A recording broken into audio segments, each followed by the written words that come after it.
बिस्मिल्लाहिर्रहमानिर्रहीम। अस्सलाम वालेकुम गाइस, कैसे हैं? आई होप के सब अच्छे होंगे।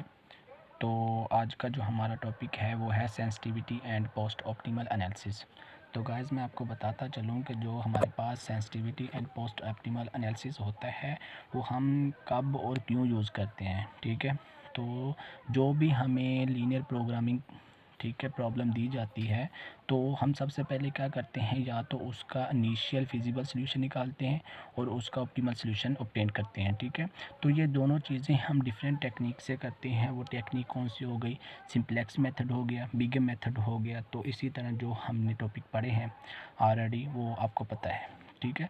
तो इससे जो हमें ऑप्टिमल सॉल्यूशन मिलता है उस सॉल्यूशन को ऑब्टेन करने के लिए जो हम पैरामीटर यूज़ करते हैं, ठीक है।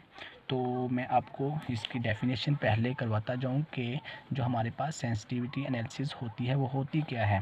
स्टूडेंट्स, डेफिनेशन है the investigations that deals with the changes in the optimal solution, कि उस चीज़ की इन्वेस्टिगेट करना, किस चीज़ की, जिसमें changes in the optimal solution, कि हम जो चेंजिंग कर रहे हैं ऑप्टिमल सॉल्यूशन में वो चेंजिंग किसकी वजह से होना, to change in parameters, parameter के चेंज होने की वजह से जो हमारे ऑप्टिमल सॉल्यूशन में चेंजिंग होती है हम उसको सेंसिटिविटी एनालिसिस कहते हैं। तो हमारे पास पैरामीटर्स कौन से होते हैं?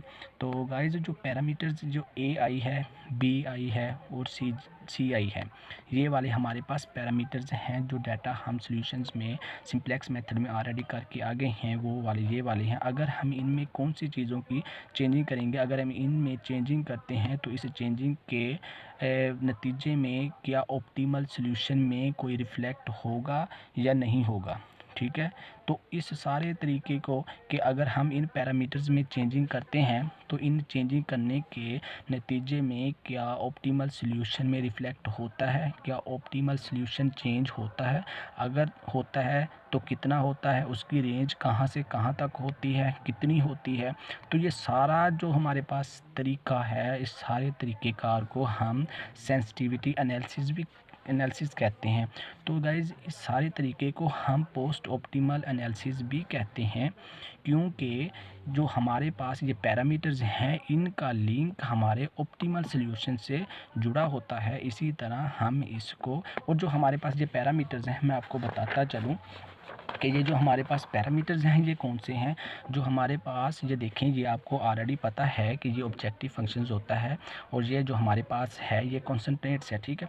तो ऑब्जेक्टिव फंक्शन के जो कोफिशिएंट हैं 3, 5, 4 ये हमारे पास सी आई हैं, जिसे हम सी जे भी कहते हैं। इसी तरह जो हमारे पास 2, 3 जो हमारे पास वेरिएबल्स हैं कॉन्सेंट्रेट्स में, उनमें जो हमारे वेरिएबल्स के कोफिशिएंट हैं उसको हम ए आई से डिनोट करेंगे, ठीक है। तो इसी तरह जो हमारे पास कॉन्स्टेंट्स के राइट पे 8, 10 और हमारे पास 15 है, हम इसको क्या कहेंगे, बी आई कहेंगे। ये जो मैंने आपके वो इधर पैरामीटर्स लिखे हुए हैं। तो गाइस देखते हैं कि जो हमारे पास ग्राफिकल चेंजेस इन सेंसिटिविटी होती है वो कितनी होती है, कौन कौन सी कंडीशंस अप्लाई करती है। जो हमारे पास सेंसिटिविटी एनालिसिस होती है वो कुछ इस तरह से होती है कि हमने इसको 3 पार्ट्स में डिवाइड किया होता है, ठीक है। तो इसमें 3 पार्ट्स कौन से हैं वो मैं आपको बताता चलूँ कि पहला पार्ट है कोफिशिएंट सी जे, वो मैं आपको ऑलरेडी बता चुका हूँ कि कोफिशिएंट सी जे यानी कि ये जो हमारे पास ऑब्जेक्टिव फंक्शन है इसके कोफिशिएंट 3, 4, 5 और 4 ऑफ द ऑब्जेक्टिव फंक्शन के जो कोफिशिएंट हैं उनमें चेंजेस क्या आएगी। अब जो हमारे पास कोफिशिएंट ऑफ ऑब्जेक्टिव फंक्शन है वो भी 2 कंडीशंस पे डिपेंड करते हैं। पहली कंडीशंस क्या है, कोफिशिएंट ऑफ बेसिक वेरिएबल्स। तो गाइस आई नो कि आपको बेसिक वेरिएबल्स का बहुत अच्छे से पता है कि बेसिक वेरिएबल्स कौन से होते हैं। ये हमारे पास बेसिक वेरिएबल्स होते हैं कि वो कहता है कि बेसिक वेरिएबल्स जो वो सी जे में कंटेन करते हैं या नहीं। तो मैं आपको बताता चलूँ कि ये वाले यहाँ ये सी जे है, तो ये वाला हमारे पास सी जे है।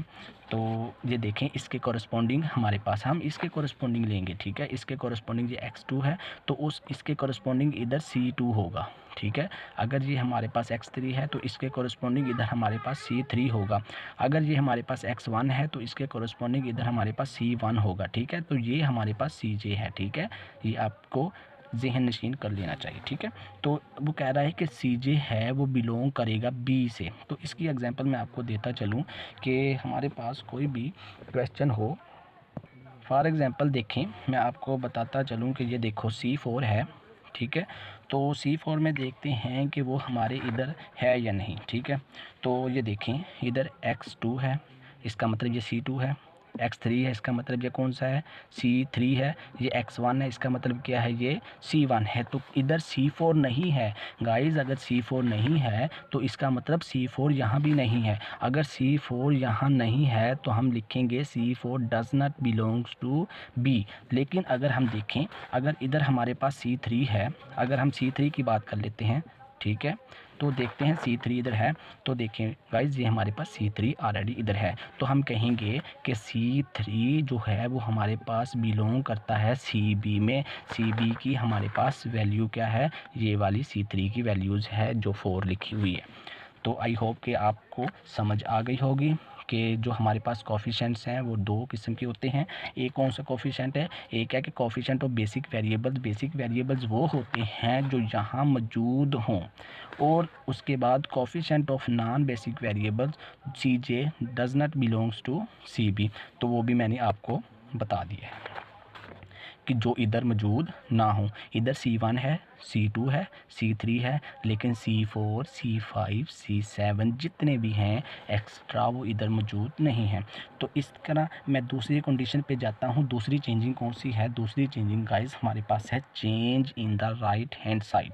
तो ऑलरेडी मैं आपको बता चुका हूँ कॉन्सेंट्रेंट्स के जो राइट हैंड साइड है वो कौन सी है, आपको ये पता होना चाहिए। ये 8, ये 10 और ये वाली हमारे पास 15, ये कॉन्सेंट्रेट्स की राइट हैंड साइड है। कि अगर हम इसमें कोई चेंजिंग करें, जिसे को BI के साथ मैंने शो किया हुआ है ताकि आपको कंफ्यूज ना हो आप, तो देखें हम अगर इसमें कोई चेंजिंग लेके आएँ, ठीक है, ये जो राइट हैंड साइड है, अगर हम इनमें कोई चेंजिंग लेके आएँ तो इन चेंजिंग के अकॉर्डिंग हमारे ऑप्टिमल सोल्यूशन पे कोई रिफ्लेक्शन, कोई चेंजिंग, कोई रिफ्लेक्ट तो नहीं हो रहा। तो ये देखेंगे। उसके बाद हम जो हमारे पास तीसरी कंडीशन है वो है चेंज इन AIJ, ठीक है। AIJ the component of matrix है। मैट्रिक्स जो हमारे पास A है उसमें कौन सी चीज़ आ जाती है, हमारे पास कोफिशिएंट ऑफ बेसिक वेरिएबल्स। जो बेस वेरिएबल होते हैं वो मैंने आपको ऑलरेडी बता दिया है। जो हमारे पास कंसंट्रेंट्स होती हैं उसके जो वेरिएबल्स के कोफिशिएंट होते हैं वो ये वाले होते हैं, ठीक है। उसमें भी कौन से हैं, बेसिक वेरिएबल्स भी हैं और हमारे पास नॉन बेसिक वेरिएबल्स भी हैं। आई होप सो कि आपको यहाँ तक समझ आ गई हो, ठीक है। अब ये चेंज इन सेंसिटिव एनालिसिस जो मैंने एक स्ट्रक्चर में आपको बता दी, वो पीछे जो मैंने आपको एक लिख के बता दी, वो ऐसे स्ट्रक्चर में इजीली आपको बयान की है कि coefficient of objective function CJ है। 3 कंडीशंस होती हैं, ये एक्स्ट्रा है, ठीक है, वो इसी में आ जाती है, ठीक है। तो कोफिशिएंट ऑफ ऑब्जेक्टिव फंक्शंस, ठीक है। तो ऑब्जेक्टिव फंक्शन एक होता है CJ बिलोंग करता है CB में, यानी कि अगर हमारे पास जो ऑब्जेक्टिव फंक्शंस के कोफिशिएंट हैं वो इसमें बिलोंग करते हैं या नहीं करते हैं। तो एक होता है कि वो बेसिक वेरिएबल जो हमारे पास हैं, बेसिक वेरिएबल इसमें बिलोंग करेंगे। इसमें हमारे पास जो है वो बेसिक वेरिएबल्स बिलोंग नहीं करेंगे। इधर जो हमारे पास change in right hand side वो क्या आएगी, तो इधर हमारे पास जो है चेंज इन AIJ, ठीक है, द कंपोनेंट ऑफ मैट्रिक्स जो हमारे पास है कोफिशिएंट ऑफ बेसिक वेरिएबल्स, वो सारा मैंने ऑलरेडी आपको बता दिया है, ठीक है। तो नेक्स्ट चलते हैं अब हम क्वेश्चन पे। तो सबसे पहले मैं आपको ये बताऊंगा, ठीक है, ये मैं आपको क्वेश्चन की तरफ लेके जाऊंगा इस पे कि अगर हमारे पास ये जो मैंने क्वेश्चन लिखा है कि अगर हमारे पास C4 ले लूँ, अगर मैं C4 इसमें बिलोंग नहीं करता तो तब हम उसमें क्या चेंजिंग लेके आएंगे कि हमारा ऑप्टिमल सोल्यूशन ना बदले। गाइस हमारी ज़्यादा कोशिश यही रहेगी कि जो हमारे पास ऑप्टिमल सोल्यूशन है वो चेंज ना हो। तो उसको चेंज ना करने के लिए हम क्या करेंगे, कौन सा तरीका यूज़ करेंगे, वो मैं लेके चलता हूँ आपको उस तरीके की तरफ। तो सबसे पहले आप ये देखें, ठीक है, तो जो हमारे पास है कि जो कोफिशिएंट है, देखें ये केस 2 है, केस 1 जो ये वाला है ये मैं आपको दूसरी वीडियो में बताऊंगा, पहली वीडियो में आप ये देख लें, ठीक है। तो आप इसको देखें गौर से, आई होप कि आपको समझ आ जाएगी, और अगर आपको समझ ना आए तो आप मुझसे पूछ सकते हैं, ठीक है, डोंट वरी। तो ये देखते हैं हम, हमारे पास जो ये वाली चीज़ है ये मैंने ऑलरेडी आपको बता दी है कि अगर वो जो हमारे पास बेसिक वेरिएबल्स हैं वो सीजे में बिलोंग्स अगर ना करें, जो हमारे पास सीजे है वो बेसिक वेरिएबल्स में बिलोंग ना करे, तो क्या करेंगे, सबसे पहले हमने अज्यूम करना है, क्योंकि हमें पता है कि जो हम उसी को लेके चलते हैं कि जो उसमें बेसिक वेरिएबल्स में मौजूद नहीं है। ठीक है, तो गाइस ये देखें कि अब आप देखें कि अगर वो बिलोंग नहीं है तो हम इसमें कौन सी चेंज लेके आएँ कि हमारे ऑप्टिमल सॉल्यूशन पे कोई फ़र्क ना पड़े, यानी कि हमारा ऑप्टिमल सॉल्यूशन चेंज ना हो। तो आपको तो पता है चेंजिंग लाने के लिए हम सी को जो है उसमें या तो उसको इंक्रीज़ करना पड़ेगा या डिक्रीज़ करना पड़ेगा।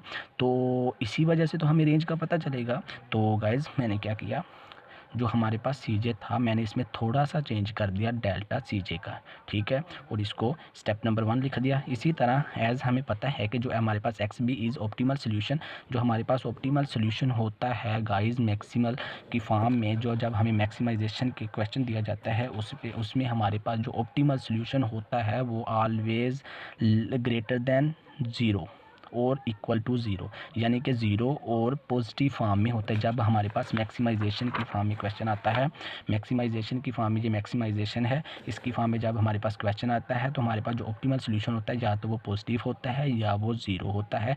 ठीक है, यानी कि ज़ीरो से बड़ा होता है या ज़ीरो होता है, ये दो कंडीशंस। आई होप सो कि यहाँ तक आपको कोई कन्फ्यूज़न नहीं होगी।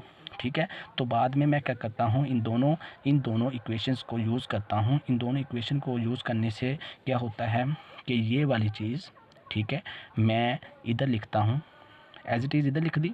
तो अब देखें कि इसमें मैंने कौन सा चेंज ले लिया, जो सीजे था इसकी जगह मैंने कुछ चेंजिंग लेके आया हूँ, जो आपको मैंने इधर लिख दी है।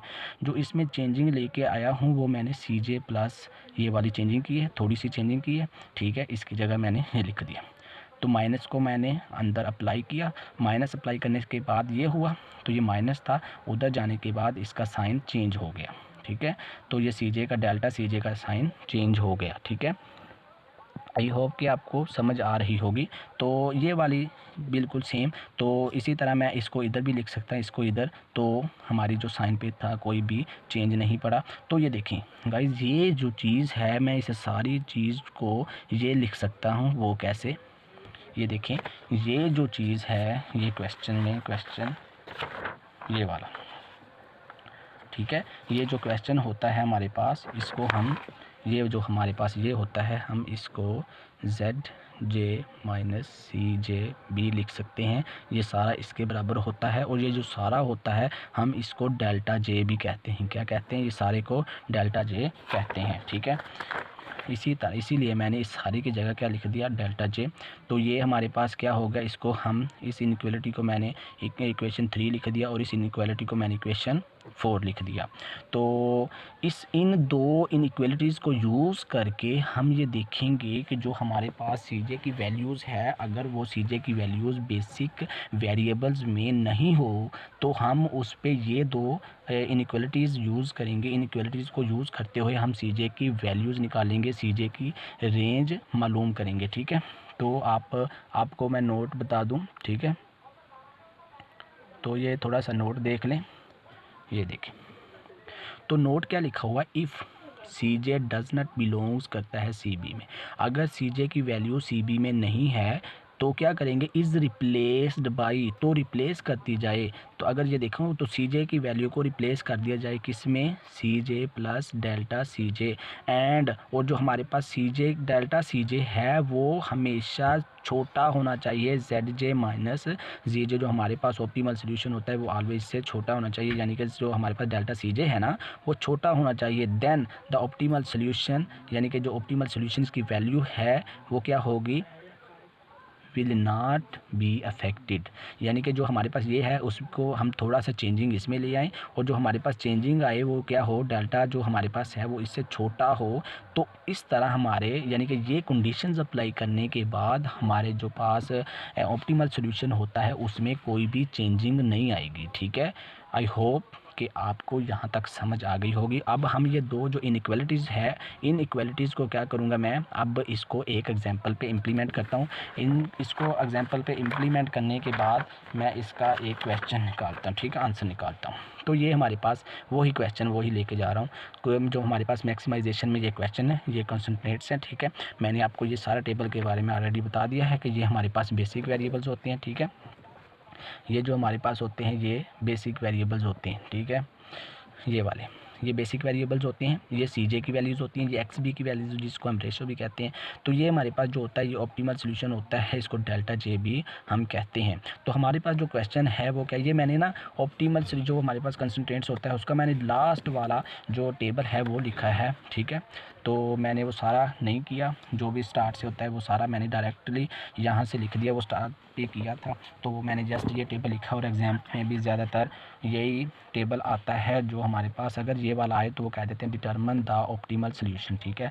ऑप्टिमल सोल्यूशन करने के बाद वो ये वाले सेंसिटिव एनालिसिस के बारे में बात करते हैं। या तो ये आ जाएगा, ये टेबल आपको पेपर में आएगा, अगर नहीं आएगा तो वो ये भी दे सकते हैं, ये भी जैसी एग्जामिनर की मर्ज़ी वो वैसा कर सकते हैं, ठीक है। ज़्यादातर ये होता है कि ये टेबल आ जाएगा, ठीक है। तो ये क्या होगा, वो कहते हैं क्वेश्चन की तरफ आते हैं, how much C3 and C4 can be increased, कि C3 और C4 को कितना बढ़ा दिया जाए before the present basic solution will no longer be optimal. जो हमारा ऑप्टिमल सोल्यूशन है वो क्या हो, चेंज, यानी कि ऑप्टिमल सोल्यूशन ना रहे, यानी कि उसमें चेंजिंग आ जाए। Also find the change in the value of objective function, जो हमारा ऑब्जेक्टिव फंक्शन है उसमें वो चेंजिंग कौन सी आई, ये हम मालूम करेंगे। तो जो हमारे पास सबसे पहले जो हमने, क्योंकि इस पर इम्प्लीमेंट होगा ना, जो हमारा फार्मूला मैं जो लेके चला हूँ केस को, वो केस कौन सा था, वो केस था कि जो हमारे पास ये वैल्यू है वो does not belong to CB। तो अगर does not belong to CB की बात करते हैं तो हमारे पास जो C4 है वो इसमें बिलोंग नहीं करता, तो हम इसको लेके चलते हैं। तो मैंने स्टार्ट किया है सोल्यूशन वेरिएशन इन C4, यहाँ से हमारा जो मेन क्वेश्चन है वो स्टार्ट होता है यहाँ से, ठीक है। तो C4 की वेरिएशन तो हम देखेंगे कि CB जो है हमारे पास ये वाला, ठीक है, इसमें कौन कौन सी चीज़ें हैं। तो देखो CB में x ये क्या है, C2 है, इसी तरह C3 है और C1 है। ये मैंने C3 C2 C3 C1 ऐसे ही मैंने लिख दिया है। तो C2 की वैल्यू इधर है, ठीक है, ये वाली कितनी 5 4 3, ये मैंने वैल्यू इधर लिख दी है, ठीक है, 4 5 3। अब जो हमारे पास मैं जिस कंडीशन को लेके चल रहा हूँ वो ये कंडीशन है कि जो हमारे पास C4 है वो इसमें नहीं है। अगर हमारे पास C4 इसमें नहीं है तो हमने क्या करना है गाइज, हमने करना है we have to find range under which C4 can vary. हमने रेंज मालूम करनी है कि जिसमें C4 वेरी करे, ठीक है, जिसमें हमारे पास C4 क्या करे, वेरी करे, so that solution remain optimal, यानी कि सोल्यूशन ऑप्टिमल रहे, सोल्यूशन में कोई चेंजिंग ना आए, सोल्यूशन में कुछ भी ना हो। तो देखते हैं कि ये जो कंडीशंस हैं मैंने ऑलरेडी प्रूव की हुई हैं पीछे, ठीक है, वो आप पीछे से देख लें, वो मैंने उठा के इधर रख दिए, ठीक है। अब क्या करूँगा, क्योंकि C4 को लेके चल रहे हैं, C4 को लेके चल रहे हैं, अगर हम C4 को लेके चल रहे हैं तो हमारे पास जो CJ था ना, तो J की जगह कौन सी वैल्यू आ रही है 4। तो मैं इन दोनों कंडीशंस को लेके चल रहा हूँ आगे।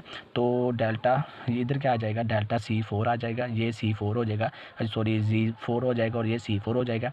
इसी तरह ये 4 हो जाएगा, ये भी 4 यानी कि जो जिधर JJ आ रहा है उधर मैंने 4 को अप्लाई कर दिया, ठीक है, ये 4 आ जाएगा। तो मुझे पता है कि अब ये वाली वैल्यू जो है इसकी जगह ये वाली वैल्यू क्यों लिखी है, देखें गाइस, देखें। तो ये वाला क्वेश्चन अब देख, मैंने आपको ऑलरेडी बताया था कि ये कौन सी डेल्टा J है। तो इसी तरह ये क्या हो गई डेल्टा J1, ये कौन सी होगी डेल्टा J2, ये कौन सी होगी डेल्टा J3, तो ये कौन सी होगी डेल्टा J4। तो मैं ये वाली वैल्यू उठा के डेल्टा जो हमारे पास ये वाली जो हमारी J नहीं लिखना, J की जगह हमने वैल्यू लिखनी है J1 डेल्टा 2, तो डेल्टा 3 और डेल्टा 4 हो जाएगा, J की जगह तो वैल्यू लिखनी थी, ठीक है। तो ये वाली वैल्यू कौन सी है, डेल्टा 4 पे कौन सी वैल्यू हमारे पास, ये 45/41, ये वाली वैल्यू मैंने इधर लिख दी है, ठीक है।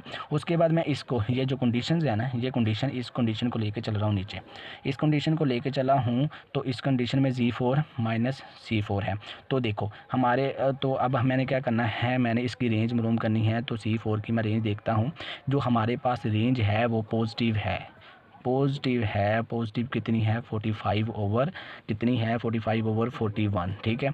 तो हमारे पास पॉजिटिव है तो कोई बात नहीं, हम नेगेटिव खुद लिख लेते हैं, इसमें कौन सी बड़ी बात है। तो ये देखिए, ये मैं इसको ऐसे भी लिख सकता हूँ, आपको पता है ना सी डेल्टा, वो ये वाली वैल्यू, ठीक है, ये लिखी जा सकती है ना ये वाली, तो ये मैंने इधर लिख दी, ठीक है।